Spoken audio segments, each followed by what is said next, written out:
Bonjour Essar. Bonjour Tom. Alors Essar, nous arrivons au site rep numéro 66. Nous sommes le 19 juillet 2019. Et contrairement à la dernière fois, vous êtes de retour à Damas. Vous êtes en Syrie, mais vous êtes toujours avec nous pour nous offrir votre lecture de la situation dans votre pays et puis évidemment tout ce qui concerne votre pays. Merci Tom et bonjour tout le monde. Effectivement, je vous dis bonjour de Damas. Il fait très chaud, il fait une température assez forte, mais bon. Je voudrais en cette journée et dans ce site rep signaler à nouveau les violations israéliennes incessantes des droits de l'homme, des droits des prisonniers, des droits de tous les droits, les violations de domicile, les destructions de domicile sur la tête des habitants, les violations faites par les colonialistes, par les colons de la mosquée Al-Aqsa. Ils rentrent, ils souillent, ils agressent les Palestiniens. 2 Palestiniens ont été agressés par les colons aujourd'hui dans Al-Aqsa. Les agressions contre les tirs contre les manifestants palestiniens, les tirs contre les pêcheurs palestiniens à Gaza. La seule possibilité qui leur reste, c'est pouvoir pêcher quelques poissons pour alimenter et nourrir leur famille. Les Israéliens tirent sur les pêcheurs, tirent sur leurs bateaux, les empêchent, détruisent leurs bateaux. En fait, de plus, une fois arrêtés, les Palestiniens souffrent d'une très mauvaise et violent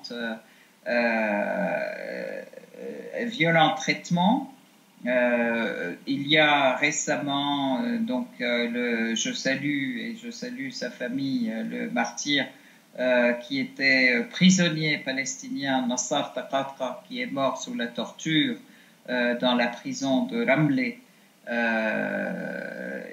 où il est détenu par les Israéliens, ce qui porte à 220 le nombre des personnes qui sont mortes sous la torture est ajouté au nombre important de prisonniers qui héritent des maladies chroniques à cause de la maltraitance dans les prisons israéliennes.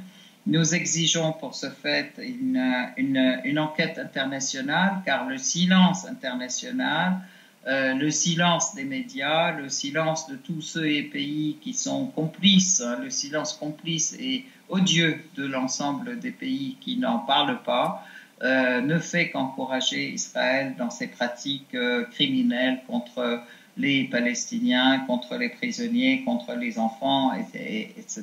Oui. Donc, il est important d'exiger une enquête internationale, d'exiger les sanctions contre l'État d'Israël, l'ensemble de BDS, des investissements, sanctions et en fait vraiment des enquêtes systématiques de l'ONU sur la question des droits de l'homme, parce que c'est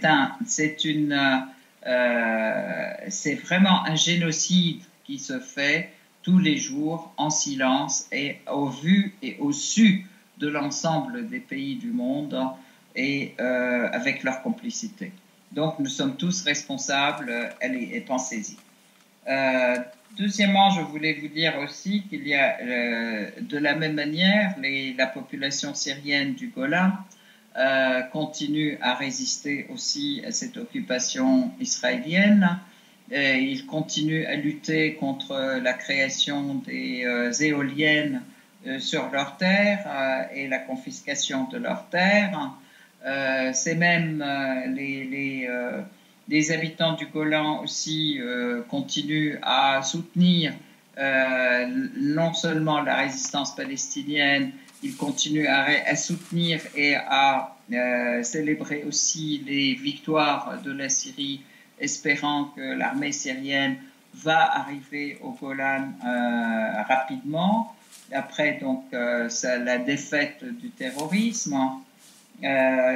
Les habitants du Golan syriens aussi se solidarisent avec le Venezuela qui est agressé par les États-Unis. Donc il y a eu une délégation qui est partie à l'ambassade du Venezuela dans les territoires occupés en fait en Palestine, à Ramallah donc, et ils ont assurer le Venezuela de leur solidarité. En fait, tout ceci pour dire que la Syrie, la Palestine, le combat du peuple syrien, du peuple palestinien et de l'ensemble des peuples de la région, donc du peuple yéménite, du peuple irakien aussi, oui, et du peuple iranien contre cette domination et cette violation systématique d'Israël. Et dont nous sommes tous solidaires. Et derrière Israël, vous savez qui il y a toujours les États-Unis, les pays de l'OTAN, et même récemment, de manière tout à fait flagrante, les pays du Golfe, l'Arabie saoudite. Et dans ce sommet de Manama qui a eu lieu, qui est sous prétexte de coopération économique, etc., a été le sommet de la trahison, de la violation et de la coopération en fait avec Israël et de la violation des droits du peuple palestinien et la volonté de les enterrer à jamais en fait, aussi bien le droit à la terre, le droit au retour. Je voudrais dire un petit deux mots aussi du discours de l'ambassadrice américaine en Égypte concernant le retour d'Israël, de l'Israël de la Bible d'il y a 2000 ans, et que aujourd'hui ils s'emploient à vouloir absolument réaliser cette défaite. Ils prétendent que les pharaoniens et les Égyptiens ont maquillé l'histoire, alors que ce sont eux qui sont en train de violer tous les droits des peuples. Ils sont en train de maquiller l'histoire, ils sont en train de créer des histoires, et en fait, justement, puisqu'elle dit l'heure a sonné pour que le grand Israël revienne, en fait. Donc, la réponse à cette bonne femme, c'est que tous les peuples arabes et tout l'axe de la résistance est là pour défendre les droits des peuples palestiniens et pour défendre les peuples arabes. Donc, nous vaincrons, nous gagnerons, et peu importe vos tergiversations et vos discussions.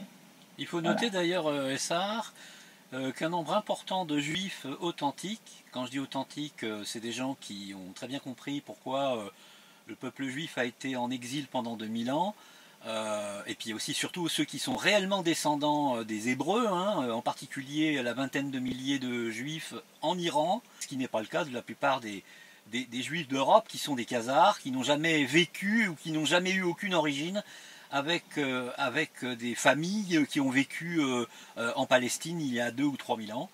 Il faut noter d'ailleurs enfin que ce sont les Perses, donc les ancêtres des Iraniens, qui ont fourni l'essentiel des richesses qui ont permis la construction du second temple.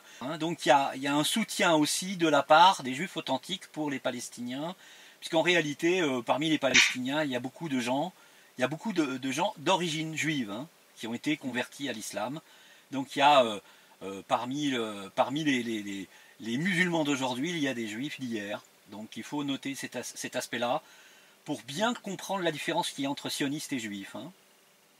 Tout à fait. En plus, la terre de Palestine, comme de la Syrie, toute cette région, ça a été quand même la terre des 3 religions. Donc la religion juive d'abord, la religion chrétienne après, la religion musulmane après. Donc ce sont les mêmes qui se sont convertis, une partie oui, une partie non, etc. Donc en fait, ce ne sont pas du tout les gens qui viennent de partout qui sont les juifs ou les ancêtres. Maintenant, il y a un projet politique qui est nourri, un projet politique impérialiste qui est nourri par par des histoires en fait, du Vieux Testament, et qui a été d'ailleurs lui-même aussi maquillé, transformé. Et donc, bon, ça c'est juste pour légitimer, entre guillemets, cette agression contre le peuple palestinien, cette agression contre nos terres et ce vol et ce viol de toutes les richesses de la région. Donc là, c'est sûr que le projet sioniste n'a rien à voir avec l'histoire des religions, je peux dire. Et de toute façon, nous nous battons contre le sionisme, non pas parce qu'ils sont juifs, les sionistes, non pas parce qu'ils sont juifs, mais parce qu'ils sont usurpateurs des terres palestiniennes et usurpateurs de nos droits dans nos terres, tout simplement. C'est un occupant. Et c'est un occupant qui est odieux, raciste, qui pratique toutes les pratiques d'extermination, toutes les exactions contre la population. Donc, il est certain que nous le combattrons jusqu'au bout. Et voilà. Alors, donc là, je peux passer à la question syrienne. Mais oui, parce que... oui, je vous en prie, Essar. Oui. Je crois que après l'occupation de la Palestine, il y a l'occupation terroriste de la poche d'Idlib, qui continue de poser de sérieux soucis, hein, puisque c'est des gens qui continuent de bombarder les populations alentours. On a le cas précis de nombreux morts à Alep, encore dernièrement, à cause d'une vague de missiles terroristes. Tout à fait. Alors, en fait, ce que vit la Syrie depuis 2011 et cette agression par terroristes interposés qui a été préparée par tous les pays occidentaux, notamment les pays de l'OTAN, et soutenue par les pays de l'OTAN, aussi bien sur le plan des armes, de la logistique, des troupes, du recrutement, etc., et surtout aussi de l'information et des armes les plus sophistiquées, qui sont de plus en plus sophistiquées et qui actuellement continuent à parvenir aussi aux terroristes à Idlib et à Hasaki, à l'est de l'Euphrate, en fait, hein, à Al-Jazira. C'est en fait Al-Jazira, Al-Jazira sourie. Tout ceci continue à vouloir, tout ceci a eu lieu pour enterrer la question palestinienne. Et ce n'est pas par hasard que l'udit deal du siècle a été proposé après avoir affaibli la Syrie, alors que la Syrie est occupée à lutter contre les terroristes, et la Syrie qui est la pierre angulaire en fait de ce front de la résistance et de cet axe du soutien, donc aussi bien à la résistance libanaise, et je dis ça qu'à la résistance palestinienne. Je dis ça d'autant plus fortement que le mois de juillet, c'est le 13e anniversaire de cette agression avortée, l'agression américaine, en fait israélienne et américaine et des pays de l'OTAN contre le Liban en 2006. L'objectif, c'était de rayer de la carte le Hezbollah, en fait, la résistance libanaise. Et 2018, cette agression, 2008, pardon, l'agression contre Gaza. Et en fait, les uns comme les autres, hein, on voit que la résistance libanaise a pu rester, a pu se renforcer grâce au soutien de la Syrie. Et donc, les Israéliens avaient décidé d'occuper la Syrie avec tous ces terroristes, avec toutes ces guerres sur des milliers de fronts, en fait, qui sont venus rentrer de tous les côtés en Syrie. Donc, je peux dire, de ce fait, en fait, les accords d'Astana dont tout le monde se pose des questions sur les zones d'apaisement. Pourquoi ça a été? Parce que parfois, ces apaisements ont donné le délai et l'opportunité aux terroristes de se renforcer, de se réorganiser. Certes, mais ça a donné aussi la possibilité à la Syrie de limiter le nombre de fronts et puis de se concentrer sur les zones où ils sont. Ce qui a permis la libération de la Ghouta, ce qui a permis la libération d'Alep, ce qui a permis la libération de Deraa, de Ranjan, de Soueïda et de toutes ces régions, de Palmyre, et de l'ensemble du désert syrien, etc., et de Deir Zor, n'oublions pas. Donc, tout ceci était très, très important. Effectivement, tous ces terroristes, pas tous, parce qu'il y a eu un nombre de terroristes, nombre important qui a été tué, nombre important qui s'est rendu à l'État syrien. Et puis, donc, tous ces restes de terroristes se retrouvent aujourd'hui à Idlib et ils sont de toutes les nationalités. Les gros problèmes d'Idlib, c'est que d'abord, en fait, premièrement, il y a plusieurs nationalités et plusieurs organisations terroristes, dont la plus dominante, c'est Al-Nosra, qui est complètement terroriste et qui est listée comme terroriste sur la liste de l'ONU et du Conseil de sécurité, mais qui est toujours soutenue par tous les pays de l'OTAN. Je rappelle la France en premier où Laurent Fabius avait dit qu'Al-Nosra faisait du bon boulot et qu'il fallait les soutenir, que les autres continuent à aussi aider Al-Nosra et la Turquie qui les fournit en armes, etc. Et tous ces pays occidentaux qui ont dépêché des terroristes de leur part, ils refusent de reprendre leurs terroristes chez eux, d'un côté. De l'autre côté, aujourd'hui, les armes continuent à affluer et si bien qu'on se retrouve avec des dizaines de milliers de terroristes dans la zone d'Idlib, chose qui est absolument impensable et intolérable sur le plan international et sur le plan même de la sécurité de la région, mais y compris des Européens. Si les Européens réfléchissaient un peu, c'est en fait la lutte que mène la Syrie contre le terrorisme en Syrie les protège d'un côté et puis leur permet de ne pas recevoir une affluence de réfugiés dont ils ont peur et dont ils avaient aussi discuté et ils ont plein de problèmes économiques. Donc, c'est dans l'intérêt des pays européens d'aider la Syrie à lutter contre le terrorisme et lutter contre ces terroristes-là et ne pas continuer à les alimenter, à les aider. Aussi bien pour la Turquie, d'ailleurs, parce qu'ils doivent partir par la Turquie, c'est par là qu'ils sont venus. Idlib a des frontières avec la Turquie.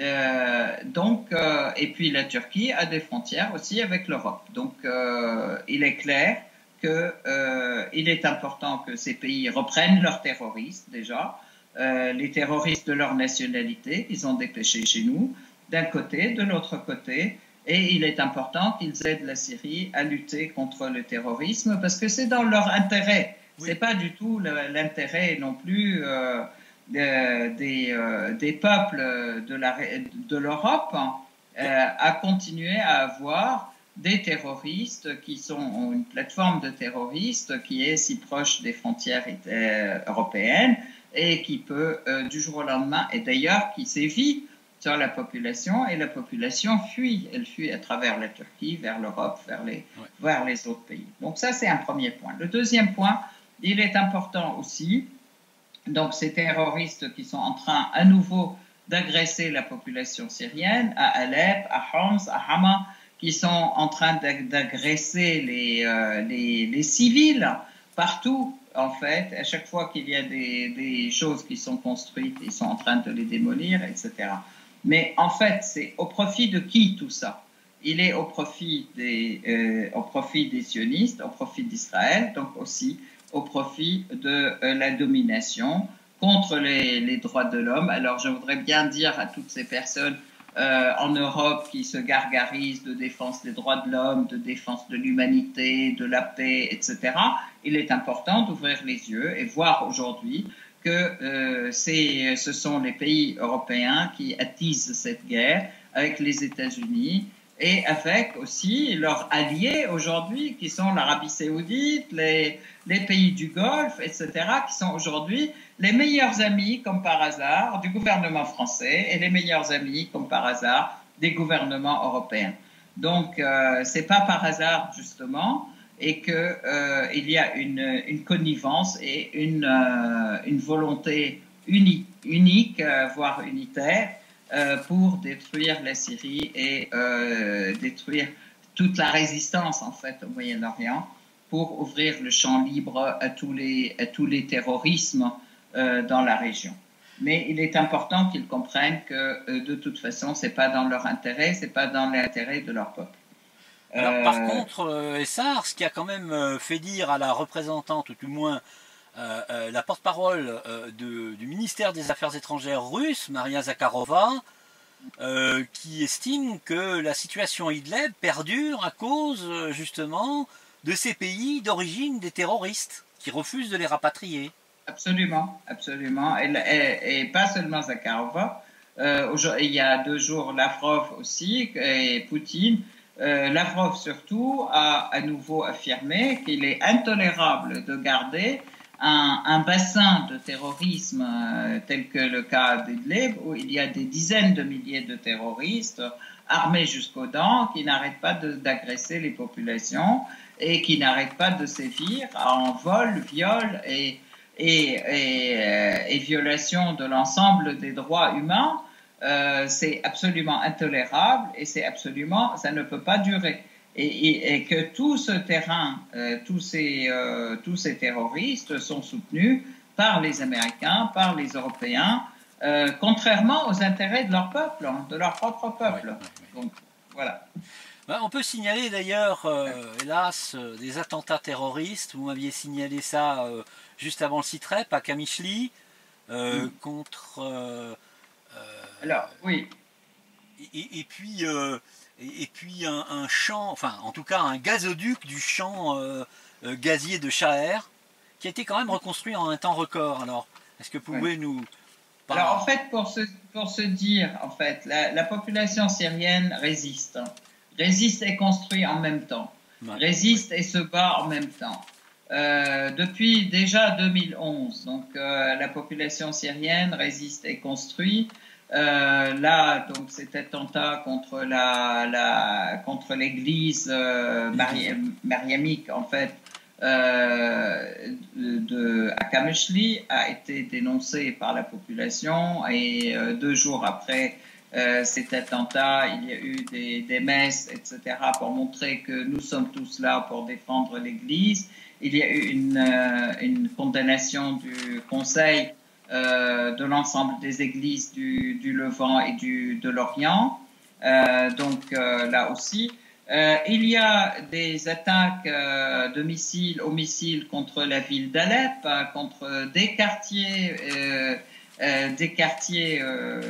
comment dire, civils, des quartiers résidentiels de la ville d'Alep, le quartier de Hamadanieh, le quartier de Meydan, le quartier tous les jours, il y a des missiles qui partent sur la ville d'Alep, alors que ça part d'Idlib. C'est vous dire aussi que les terroristes ont des armes de plus en plus performantes et qui vont de plus en plus loin. De la même manière, donc, contre la ville de Skylabiye, dans le gouvernorat du nord de Hama, la ville de Mhardé, dans la ville tous les villages autour de Mhardé, c'est Skylabiye, dans la vallée de l'Rab, et même justement ce gazoduc qui a été détruit par des actions terroristes. Bon, on essaye de tout reconstruire dans un temps record. Il y a eu à Mhardé une centrale thermique qui était sortie du fonctionnement de service, et puis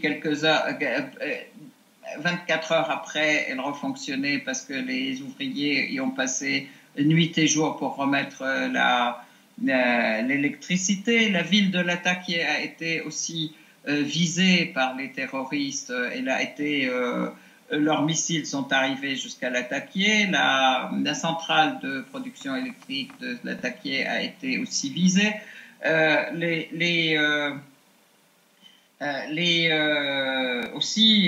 En fait, donc tout ceci pour montrer, c'est des agressions permanentes, mais aussi un travail permanent de remise en état de la part de l'État syrien, mais aussi de la part de la population, car tout le monde participe main dans la main pour reconstruire ce pays et pour construire les conditions de vie normales, en fait. Hein,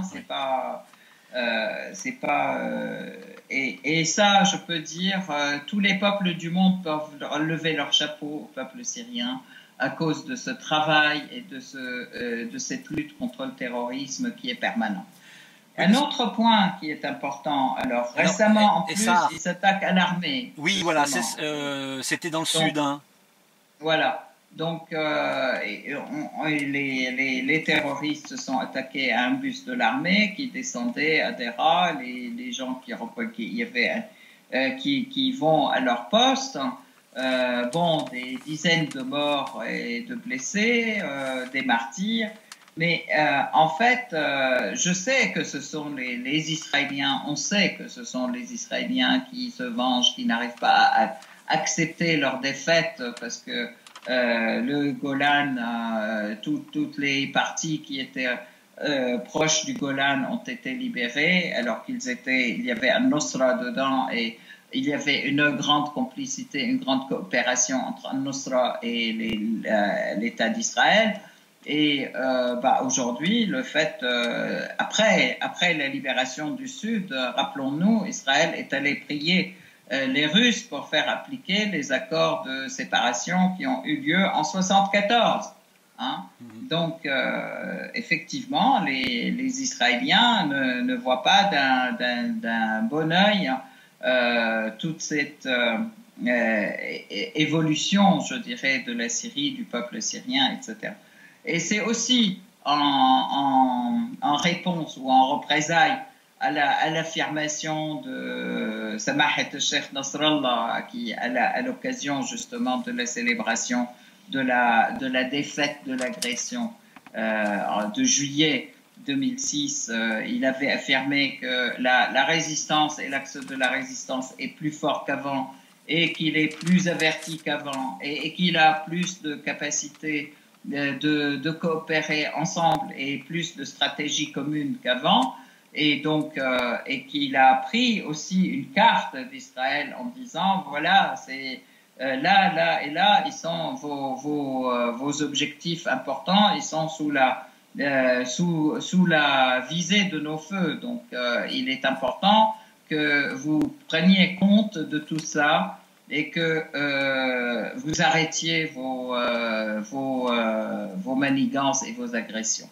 Et que, de toute façon, si agression il y a, la réponse sera catastrophique pour vous. Donc, ça a été très clair dans le discours de Hassan Nasrallah, Samahat Sheikh Hassan Nasrallah. Ce qui fait que les Israéliens, ils sont dans tous leurs états et ils tournent en rond pour multiplier les agressions et pour multiplier les coups bas. Les coups bas, exactement. Vous avez, dernier point. Pardon. Oui, de la même manière, excusez-moi, et ça, de la même manière, il y a aussi le soutien manifesté par l'Iran lors de la visite d'un vice-ministre iranien.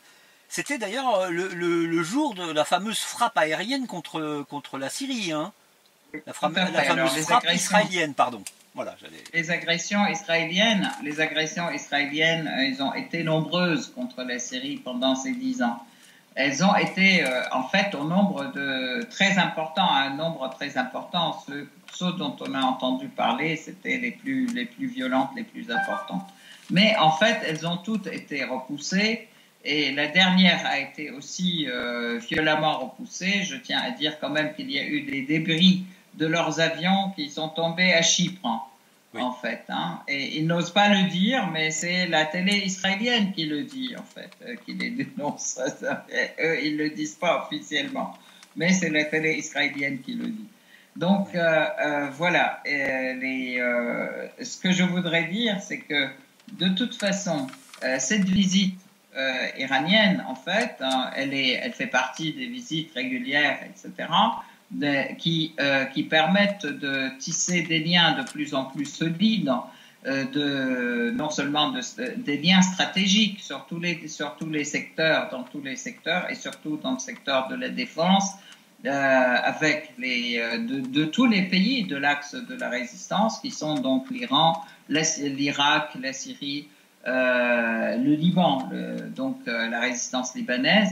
Et on espère les Palestiniens vont y arriver aussi. Une partie de la résistance palestinienne en fait partie, il est clair. Mais on espère que tout le monde en fera partie. Mais donc tout ça, c'est clair, ces visites régulières, ces manières de tisser, de se coordonner de plus en plus systématiquement, se coordonner contre les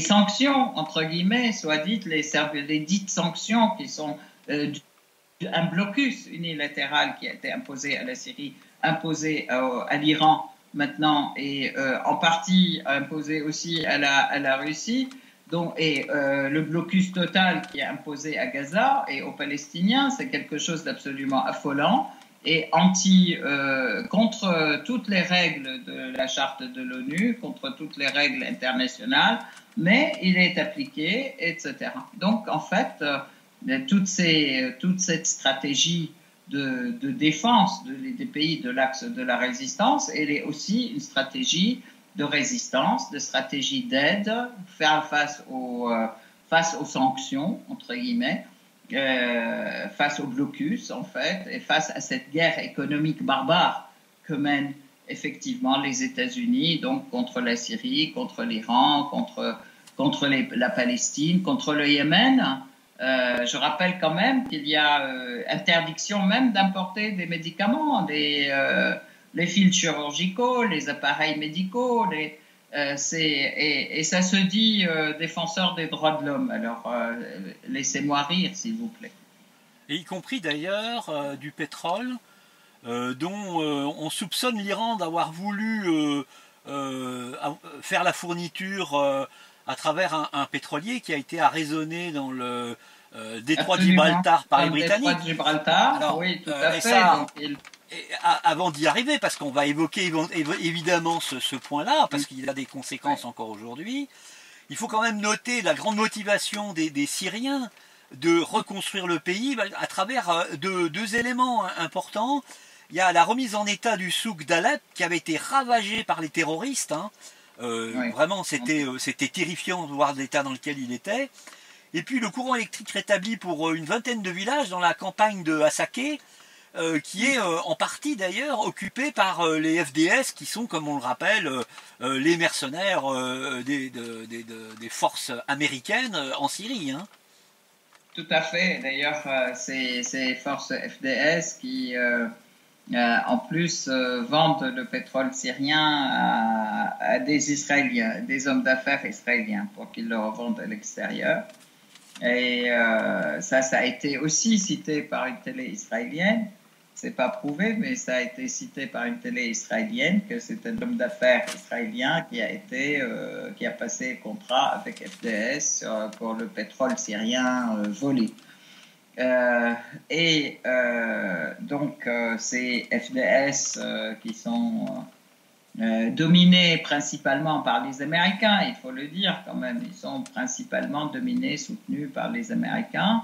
On les agite contre l'État syrien et ils sont utilisés par les Américains pour se battre contre la population, en fait.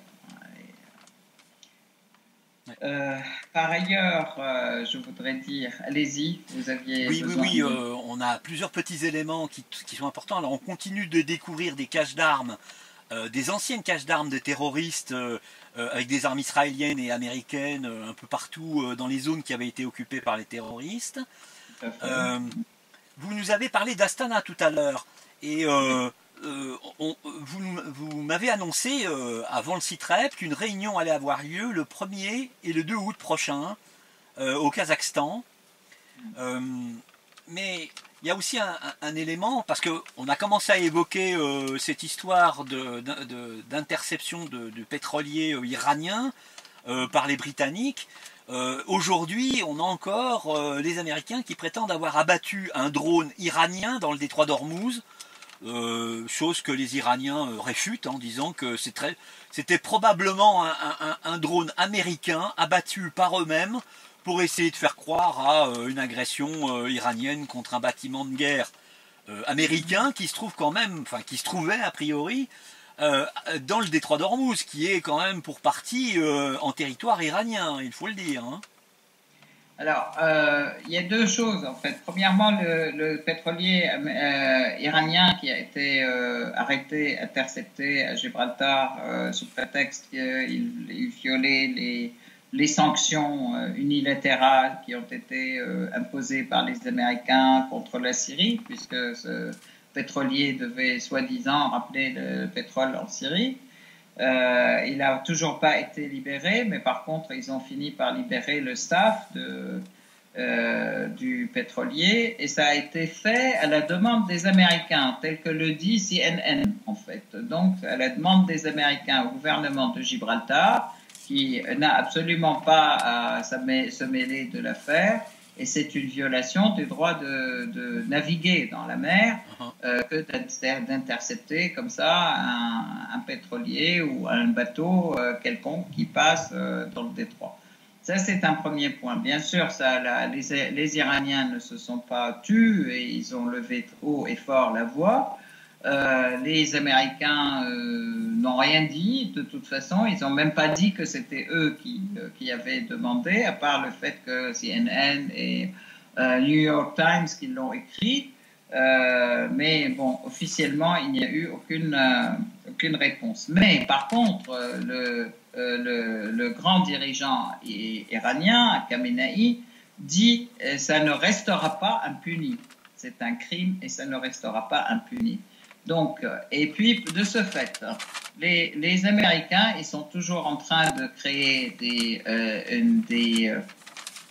une déstabilisation dans la région. Ils ont accusé aussi comme vous disiez, ils ont accusé les Iraniens d'avoir envoyé un drone et qu'ils ont intercepté, donc chose qui n'a jamais été reconnue par les Iraniens. Ils ont aussi, il y a eu un pétrolier qui avait disparu des radars en fait dans le Golfe Persique aussi, et les Iraniens affirment qu'ils sont venus en aide à ce pétrolier qui était à ce navire ou pétrolier qui était en difficulté et qui avait été perdu, donc ils l'ont rattrapé, ils l'ont ramené donc à une zone connue. Donc voilà, ça c'est les péripéties peuvent aller très loin, mais à mon avis, personne n'a envie, ni les Américains ni les Iraniens n'ont envie de faire une guerre et d'escalader, faire une guerre importante. Et par contre, donc, ce sont des petites touches pour garder l'attention et continuer la tension dans la région. Alors, je voudrais dire quand même un point d'information qui est très important, c'est que on vient de découvrir qu'il y a 150 points en Europe où les Américains gardent des bombes atomiques. Oui. Dont la base turque d'Encerlik, qui est donc à côté de la Syrie. En fait, il y en a donc en Belgique, en Hollande, en etc. En fait, bon, je n'ai pas gardé en tête tout à fait l'ensemble des points, mais 150 points où il y a des bombes atomiques en Europe, en fait. Oui. Ça, c'est quand même la grande découverte. Ils sont en train de dire interdit aux Iraniens de faire de la bombe atomique, et alors que les Iraniens n'arrêtent pas de dire que de toute façon c'est contraire à leurs principes et qu'ils ne sont pas en train d'aller dans ce sens, mais on ne peut pas leur interdire le nucléaire mais ça, civil. vous savez très bien, Oui. D'ailleurs, je pense que vous serez d'accord, c'est même l'expression que vous utiliseriez. Oui. Quand on veut tuer son chien, on l'accuse d'avoir la rage, hein, c'est bien connu. Absolument, mais il y a eu quand même un rapport de la CIA qui affirmait que les Iraniens appliquaient parfaitement l'accord, en fait, hein, tous les points de l'accord antinucléaire, et que voilà, ça a été affirmé à plusieurs reprises par leur rapport, et le Trump il en fait fi, et il est clair justement, comme vous disiez, que c'est de l'agression totale, en fait. Voilà. Alors Ça c'est oui, excusez-moi, parce que juste, je voudrais clôturer sur ce point, clôturer ce point pour aborder en fait les constructions en Syrie et puis les choses qui se passent. Oui. C'est que en fait, c'est important de voir que la détermination des peuples de la région, des peuples en tout cas de l'axe de la résistance, est très grande, et qu'elles ne se laisseront pas faire, et que la capacité et les possibilités de victoire, elles sont là. La victoire, elle est déjà là.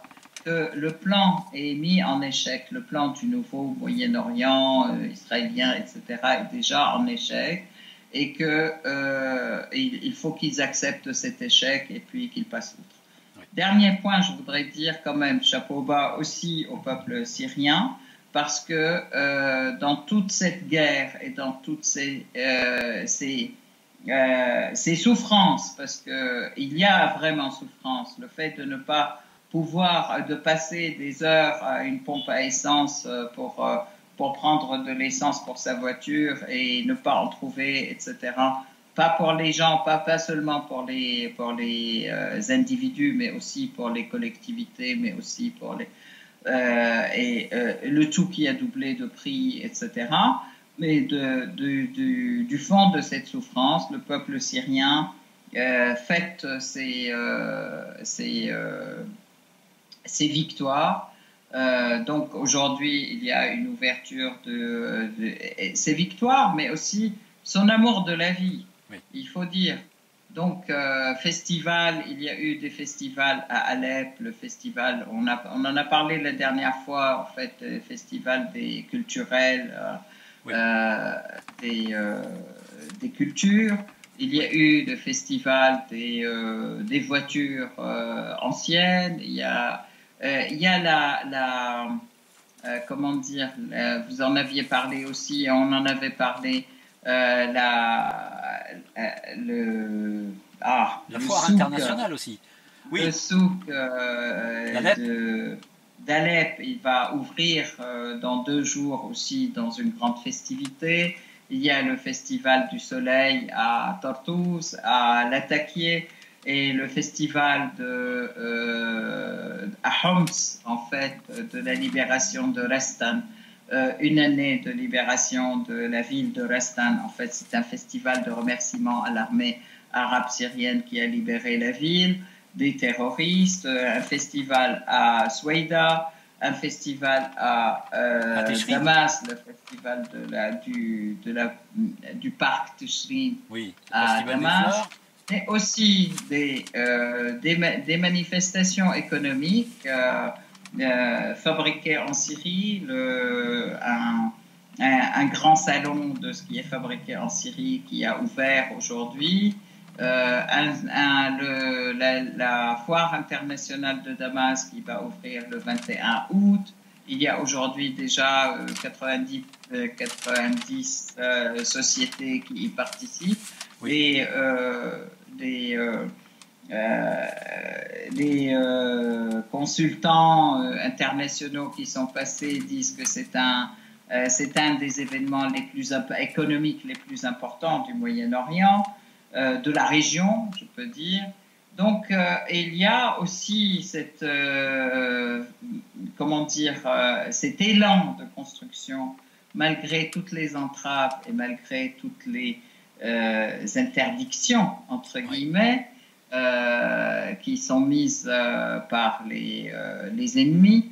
Donc, les Syriens arrivent à vivre, à passer un message d'amour, de paix, d'amour de la vie au monde entier et dire nous arriverons à reconstruire la Syrie avec les mains de nos citoyens. Et avec le soutien d'un certain nombre de personnalités religieuses. On a oublié de le citer la dernière fois, mais vous m'avez parlé de ce cardinal et patriarche libanais, Raïg, qui demande qu'on aide les réfugiés syriens à rentrer chez eux. On a également un patriarche orthodoxe serbe en visite à Maloula et en visite à la présidence pour rencontrer le président Bachar el-Assad, qui a lui-même été reçu dans un camp de jeunes syriaques récemment. Absolument. Donc là aussi, c'est le président Assad est allé aussi à ce camp de jeunes où il a été d'ailleurs accueilli vraiment très chaleureusement par des comment dire des ovations systématiques. Hein. Il a tenu un discours d'unité nationale, de citoyenneté et puis d'incitation à construire le pays, de dire en Syrie on est tous citoyens, il n'y a pas de différence entre nous, on est tous citoyens de ce pays, on est tous là pour construire le pays et on est tous là pour le défendre. Et donc, il a aussi rendu hommage à l'armée arabe syrienne avec ces jeunes et qui ont été vraiment très largement mobilisés pour la reconstruction. Je voudrais dire aussi que le patriarche Raï, il avait aussi incité le gouvernement libanais à aider au retour des réfugiés syriens. Parce qu'il faut noter quand même que jusqu'à présent, la Syrie appelle tous les Syriens à revenir, mais il y a aussi des pays les pays d'accueil, qui mettent des entraves au retour des Syriens, instrumentalisent les réfugiés, qui font circuler des bruits comme quoi ils vont être arrêtés, tués, etc., etc. Et en fait, donc là aussi, c'est aussi invité à ce que tout le monde rentre. Mais ceci dit, là, le pourcentage de retour est important. Il y a à peu près 1 millier de réfugiés qui rentrent par jour en Syrie. Ils rentrent, ils sont accueillis par la frontière, par les Syriens, en fait, par l'administration syrienne, à la frontière à laquelle ils arrivent, que ce soit donc une frontière jordanienne, libanaise, etc. On leur fait les papiers, on s'occupe d'eux, ils sont accueillis par le Croissant Rouge syrien, on leur donne de l'aide, aide alimentaire, aide médicale essentiellement. Alors excusez-moi, je suis obligé de vous interrompre parce que sinon on va dépasser le temps qui nous est imparti, mais merci de nous avoir parlé de ces éléments-là. Hein. Il faut rappeler le retour des réfugiés syriens en Syrie. Tout à fait. Important. Et puis qui sont logés rapidement dans des endroits de logement provisoire pour qu'ils rentrent chez eux une fois les conditions de vie dans leur territoire, dans leur terre, dans leur village qui ont été libérés sont complètement corrects. Merci. Voilà. Très bien. Merci Essar, merci de nous avoir offert ce nouveau SITREP et à très bientôt dans le 67e SITREP prochain dans une quinzaine de jours. Merci beaucoup et bonjour et merci à tous et puis à très bientôt aussi. Au revoir. Merci Essar, au revoir.